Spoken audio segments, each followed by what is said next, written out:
দাঁতের মাড়ি থেকে রক্ত পড়ে।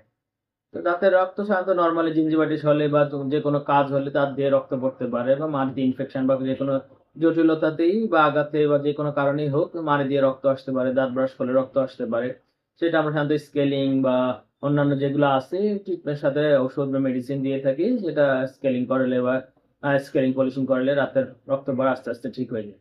কিন্তু যেটা কারণ হলো, পেশেন্টটা দেখতেই মনে হচ্ছিল যে অনেক দুর্বল এবং তার গায়েও টেম্পারেচার ছিল। তো মুখ দিয়ে রক্ত পড়তেছে। তো একটু সন্দেহ হওয়াতেই যেটা দেখার সেটাই আজকে, আমি তো সাধারণত লাইভে আসি না, সাধারণত একটা জাস্ট অ্যাওয়ারনেস এর জন্য আসাটা।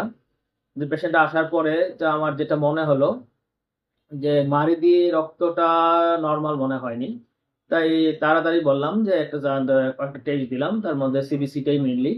তো সিবিসিতে দেখা গেল যে ওনার প্লেটিলেট কাউন্টটা অনেক কমে গেছে। পেশেন্ট বুঝতে পারে নাই, মনে করছে মুখ এই দাঁত দিয়ে রক্ত পড়ে, মাড়ি দিয়ে রক্ত পড়ে, মাঝে মধ্যে পড়তো, এমনি ঠিক হয়ে যাবে। তো আসলে সব ক্ষেত্রে তো সবকিছু নর্মাল মনে হয় না। কিন্তু যেটা দেখলাম যে সিবিসি কাউন্ট দেখার পর দেখলাম প্লেটলেট অনেক কমে গেছে, প্লাস 70-80 হাজারে নেমে এসছে। তো সাথে সাথে ডেঙ্গু টেস্ট করার জন্য দিলাম এবং ডেঙ্গুটা পজিটিভ আসলো। তো একজন মেডিসিনের ডাক্তারের কাছে পাঠিয়ে দিলাম ওনার জন্য, ট্রিটমেন্টের জন্য। সেটার কথাই বলা যে হঠাৎ করেই যে মুখ দিয়ে রক্ত পড়লো ঠিক নর্মাল, এটা ঠিক হয়ে যাবে স্কেলিং করে ঠিক হলো তা না। অন্যান্য আরো অনেক কারণ থাকতে পারে এই রক্ত পড়ার। সেটাই আপনাদের জন্য এই অ্যাওয়ারনেস এর জন্য হুট করে আবার এই লাইভে চলে আসলাম।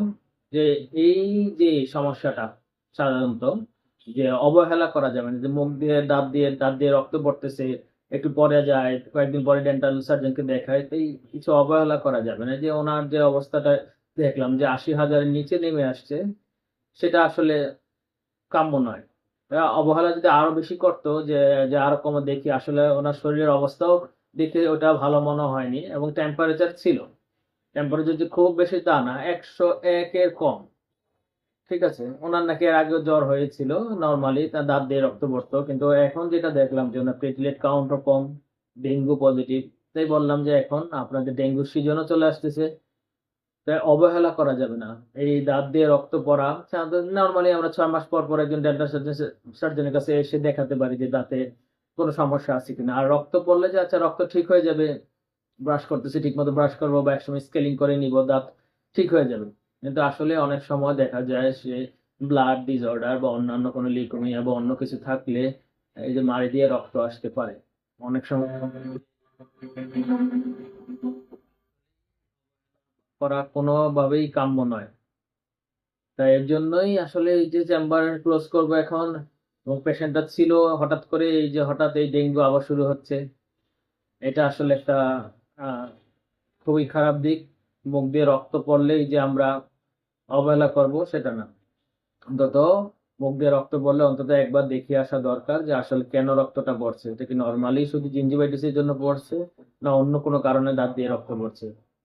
এটা দাঁত দিয়ে তো নানান কারণের এই রক্ত পড়ে থাকে, সেটা আমার অন্যান্য যে ভিডিওগুলো ছিল সেটার মধ্যে আমি বিস্তারিত বর্ণনা করেছি। তারপর আবার যেহেতু লাইভে আসলাম সেটা আবার বলছি যে সাধারণত আমরা দেখা যায় যে মাড়িতে ইনফেকশন থাকলে, জিঞ্জিভাইটিস যেটা বলে, ইনফ্লামেশন অফ জিঞ্জিভা বা গাম ব্লিডিং, সেটা নানান কারণে হয়ে থাকে। যে বললাম জিঞ্জিভাইটিস একটি কারণ। কোনো কারণে দেখা যায় যে প্লাগ জমেছে, স্টেইনের পরে স্টোন জমেছে, এই স্টোনের কারণে বা জোরে ব্রাশ করার জন্য, বা ভিটামিন সি এর অভাবে, বা মাড়িতে কোনো কারণে আঘাত লাগলো তার জন্য মাড়ি থেকে রক্ত পড়তে পারে। এছাড়া বললাম তো অন্যান্য আরো কারণ থাকতে পারে, যেমন ডেঙ্গু, যেটা এখন পেলাম যে কেসটা, সেই কারণে কিন্তু মুখ থেকে রক্ত পড়তে পারে, মুখের মাড়ি থেকে রক্ত পড়তে পারে। তাই অবহেলা করা যাবে না। অবহেলা প্রাথমিক অবস্থায় দেখিয়ে নিয়ে আসলে তো সমস্যা নেই। দেখা যায় যে ওনার মতো এই যে কয়েকদিন ধরে ওনার নাকি দাঁত দিয়ে রক্ত পড়তেছে, কিন্তু এখন মানে এমন ভাবেই দাঁত দিয়ে রক্ত পড়তেছে, না এসে বাধ্য হয়ে আসলাম, আসার পরে দেখা গেল কি তার ডেঙ্গু পজিটিভ, সিবিসি 80 হাজার বা 80 হাজারে কমে নেমে গেছে। তাহলে এটা তো একদম ভয়াবহ একটা অবস্থা। সেই থেকে পরিত্রাণ পাওয়ার জন্য অবশ্যই আমরা যেটা করব, যে দাঁত দিয়ে রক্ত পড়লে অবহেলা করা যাবে না। তো আজকে আর এই বিষয়ে বেশি আলাপ করব না।